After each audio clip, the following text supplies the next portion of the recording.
तुम्ही पैसे कमवण्यासाठी काम करता, की काम करण्यासाठी आयुष्य जगता? सकाळी उठायचं, ऑफिसला जायचं, काम, कॉल्स, मीटिंग्स आणि घरी आल्यावरही लागतं.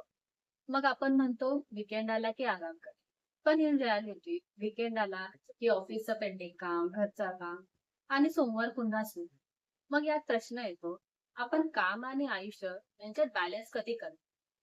वर्क लाईफ बॅलन्स म्हणजे ऑफिसचं काम न सोडता आपलं आयुष्य जगणं. यासाठी 3 सिंपल गोष्टी करा.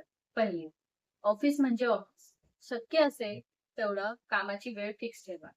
काम संपलं की लॅपटॉप बंद करा. दुसरी, स्वतःसाठी वेळ काढा. दररोज फक्त 30 मिनिटे. एक्सरसाइज, वॉक, हॉबी किंवा फक्त शांत बस. तिसरी, प्रत्येक गोष्टीला हो म्हणू नका.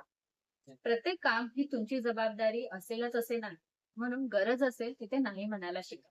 कारण शेवटी पगार वाढवता येतं, काम बदलता येतं, पण गेलेली वेळ परत येत नाही. म्हणून काम करा, पूर्ण मेहनतीने करा. पण काम करताना आयुष्य जगायला विसरू नका.